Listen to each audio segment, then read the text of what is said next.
예레미야 31장 23절에서 40절까지 구약성경, 제가 가진 성경은 1102페이지입니다. 1102페이지 예레미야 31장 23절에서 40절, 우리 합독은 31장 27절에서 28절 그리고 31절에서 34절까지 나누어서 합독합니다. 31장 27절입니다.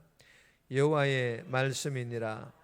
보라, 내가 사람의 씨와 짐승의 씨를 이스라엘 집과 유다 집에 뿌릴 날이 이르리니 깨어서 그들을 뿌리 뽑으며 무너뜨리며 전복하며 멸망시키며 괴롭게 하던 것과 같이 내가 깨어서 그들을 세우며 심으리라.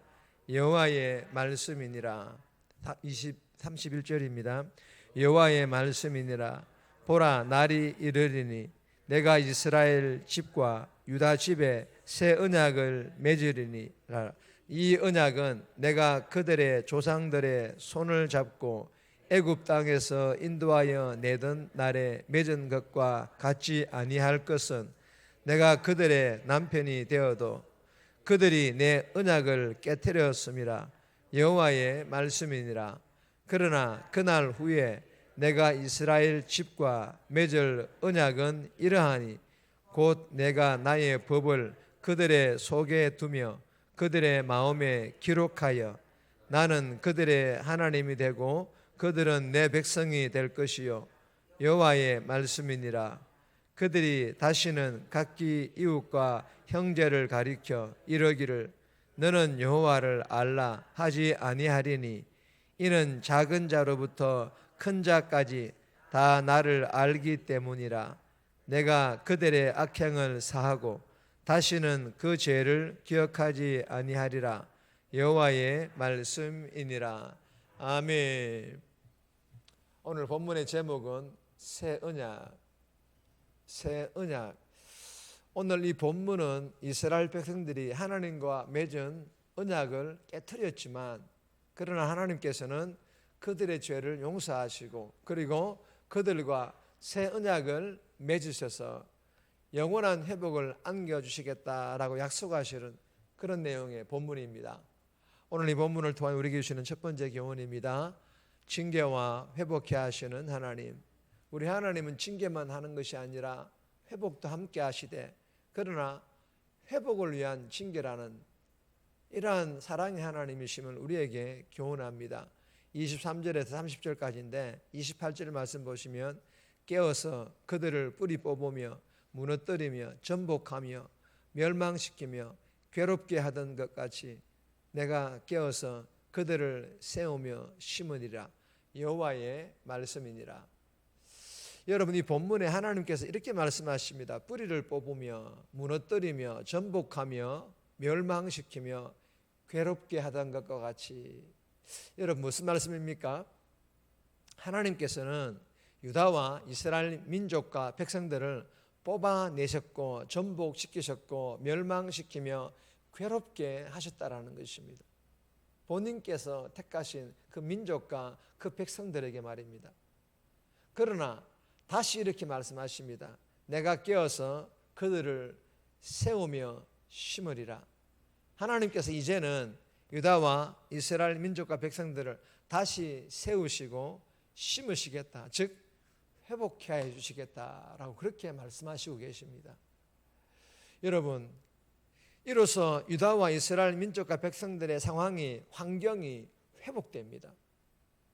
그리고 선대들의 그 죄를 탓할 하나님의 심판도 겪지 않았습니다. 그러나 여러분, 무엇보다도 이 유다 백성들과 이스라엘 백성들이 의롭고 그리고 거룩한 백성들로 회복하게 될 것이라는 이 회복이 회복 중에서도 최고의 회복이며 즉 회복의 극치이자 하나님께서 내게 복 주시기를 원하노라 할 것이며 하나님의 복 중에서도 최고의 복이라는 것입니다. 사랑하는 여러분, 오늘 이 본문을 통해 우리에게 주시는 교훈이 무엇입니까? 우리가 연약하여 죄를 지으면 하나님께서 심판하신다라는 것입니다. 그러나 심판만이 아니라 회복해도 하여 주신다라는 것을 우리는 잊어서는 안 됩니다. 여러분, 이 말은요, 하나님의 심판은 회복을 전제로 한 심판이라는 것입니다.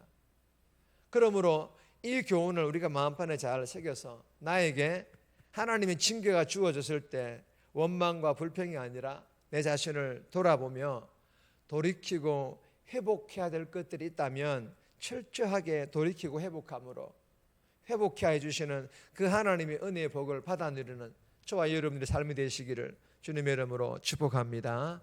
두 번 주시는 교훈입니다. 집요한 하나님의 사랑. 집요한 하나님의 사랑을 우리에게 교훈합니다. 21절 그리고 32절 말씀인데 32절 말씀 보시면 이 언약은 내가 그들의 조상들의 손을 잡고 애굽 땅에서 인도하여 내던 날에 맺은 것과 같지 아니할 것은 내가 그들의 남편이 되었어도 그들이 내 언약을 깨뜨렸음이라. 여호와의 말씀이니라. 여러분, 이 하반절 마지막에 내 언약을 깨뜨렸음이라.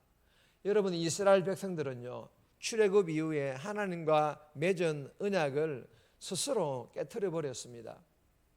하지만 하나님께서는 그들이 우상 숭배의 죄를 통해 하나님의 마음을 아프게 하였음에도 이스라엘 백성들과의 그 연을 하나님께서는 끊지 않으십니다. 끊지 않으시고 32절에 보시면 이 언약은, 여러분, 이 언약은 새 언약입니다. 새 언약으로 하나님께서 이스라엘 백성들과 다시 새 언약을 약속하셨다라는 그런 말씀입니다. 사랑하는 여러분, 이 본문이 우리에게 주시는 교훈은 이런 겁니다. 우리는 하나님을 놓을지언정, 우리는 우리의 필요에 따라 하나님을 놓기도 하고 하나님을 붙잡기도 하지 않습니까? 그러나 우리 하나님께서는 절대로 우리가 놓치지 않는 한 우리를 놓지 않으신다라는 것입니다. 지금까지 그러셨고 앞으로도 변하지 않으실 것입니다. 여러분, 기억하시기 바랍니다. 나를 향한 하나님의 이 집요한 사랑은 포기하지 않는 그 사랑 덕분에 내가 지금 이 자리에 하나님의 자녀로 예배 드릴 수 있다는 것을 우리는 꼭 기억해야 합니다. 여러분, 오늘 하루도 나를 놓지 않으시는 하나님의 그 집요한 사랑에 감사하며 나 또한 하나님을 놓지 않고 하나님만을 사랑하며 하나님과 함께 동행하며 이 사랑은 오늘도 만나는 사람들에게 흘러보내는 그런 복된 삶 살아갈 수 있기를 주님의 이름으로 축복합니다. 세 번째 주시는 교훈입니다. 순종하는 능력을 받음. 우리는 순종하는 능력을 받았다라는 그런 교훈입니다. 33절을 보시면 그러나 그날 후에 내가 이스라엘 집과 맺을 언약은 이러하니 곧 내가 나의 법을 그들의 속에 두며 그들의 마음에 기록하여 나는 그들의 하나님이 되고 그들은 내 백성이 될 것이라. 여호와의 말씀이니라. 여러분, 이스라엘 백성들과 맺은 새 언약은 이전 언약과는 다른 새로움이 있는 그런 언약이었습니다. 이 새 언약의 새로움은 내가 나의 법을 그들의 속에 두며 그들의 마음에 기록하여. 여러분, 하나님의 법이 완전히 이스라엘 백성들의 그 내면에 스며드는 새로움을 말하는 것입니다. 그들의 마음에 기록하여 그들의 속에 하나님의 말씀을, 하나님의 법을 두었다라는 것은 하나님의 법, 하나님의 말씀이 완전히 이스라엘 백성들의 그 내면, 그 마음에 스며드는 그런 새로움의 그런 언약이라는 것입니다. 그리고 나는 그들의 하나님이 되고 그들은 내 백성이 될 것이라. 이스라엘 백성들이 하나님의 말씀을 온전히 준행하는, 순종하는 존재가 되는 그런 새로움을 말하는 것입니다. 여러분, 누가복음 22장 30절에 보면 하나님께서 예수님의 피로 새 언약을 체결하셨고 예수님을 통해 우리 속에 성령을 보내심으로 언약을 이행하셨습니다. 사랑하는 여러분, 오늘 이 본문을 통해 주시는 교훈이 무엇입니까? 이 33절의 교훈은 하나님께서 새 언약을 통해 주신 새로운 은혜는 다름 아닌 순종할 수 있는 능력을 우리에게 주셨다라는 것입니다. 그러므로 예수 믿는 우리는요, 순종할 수 있는 능력을 이미 받았습니다. 그렇기 때문에 순종할 수 없다라고 하나님 앞에 핑계할 수 없어요. 핑계할 수 없다라는 것입니다. 그러므로 오늘 하루도 주신 교훈대로 내 안에 순종의 능력이 있음을 믿고 오늘 말씀대로 순종하는 그런 복된 삶 살아갈 수 있기를 주님의 이름으로 축복합니다. 네 번째 주시는 교훈입니다. 대속의 은혜 평생 감사하라. 대속의 은혜 평생 감사할 것을 우리에게 교훈합니다. 34절 보시면 그들이 다시 각기 이웃과 형제를 가르쳐 이르기를 너는 여호와를 알라 하지 아니하리니 이는 작은 자로부터 큰 자까지 다 나를 알기 때문이라. 내가 그들의 악행을 사하고 다시는 그 죄를 기억하지 아니하리라. 여호와의 말씀이니라. 여러분 요엘 2장 28절에서 29절의 말씀과 같이 성령을 부으셔서 작은 자로부터 큰 자까지 모든 언약 백성으로 하나님을 알게 하셨다라는 것입니다. 여러분 하나님을 안다라는 것은 하나님이 사랑과 정의와 공의를 땅에 행하시는 분임을 아는 것이며 가난한 자와 궁핍한 자들을 변호하시는 그런 하나님이심을 아는 것입니다. 그리고 본문 하반절에 보시면 내가 그들의 악행을 사하고 다시는 그 죄를 기억하지 아니하리라. 하나님께서는요 우리 악행과 죄를 있는 그대로 대하신다면 살아남을 자 없으며 언약의 상대 또한 절대로 될 수가 없지 않습니까? 그렇잖아요. 우리의 그 죄, 우리의 그 악한 죄들을 있는 그대로 대하신다면 살아남을 자가 누가 있겠습니까? 또 언약의 상대 또한 절대로 될 수가 없다라는 것입니다. 그러나 하나님께서는 우리 악행을 사하시고 우리 죄를 기억하지 않으므로 즉 예수님의 그 대속을 통해서 우리의 죄를 사하시고 기억고 우리와 새 언약을 맺으셨다라는 것입니다. 사랑하는 여러분, 이 대속의 교훈에 대하여 하나님의 은혜 말고는 달리 설명할 방법이 없지 않습니까? 오늘 하루 이 하나님의 대속의 은혜에 감사하며 우리 지난 주일 설교를 통해 나눈 게 뭡니까? 한 주간 동안 좀 감사 훈련을 하자라는 거 아닙니까?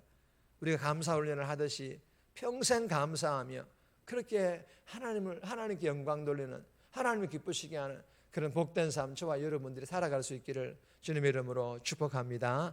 다섯 번째 교훈은 제목만 있습니다. 새 언약의 완성, 새 언약의 완성. 35절에서 40절까지인데 개인적으로 꼭 묵상하시기 바랍니다. 정리합니다. 오늘은 본문을 통하여 두 번의 기도 제목들을 가지고 기도할 것입니다.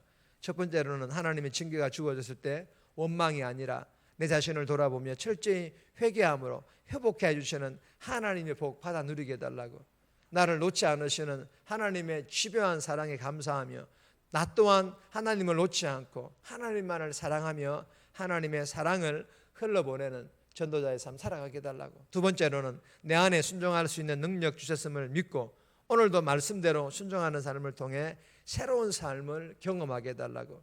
나의 죄를 대신 지심으로 나의 죄를 사하여 주신 예수님의 대속의 은혜에 날마다 아니 평생 감사하며 살아가게 해달라고 이 새벽에 기도하며 오늘 하루도 살아갈 수 있기를 주님의 이름으로 부탁드립니다.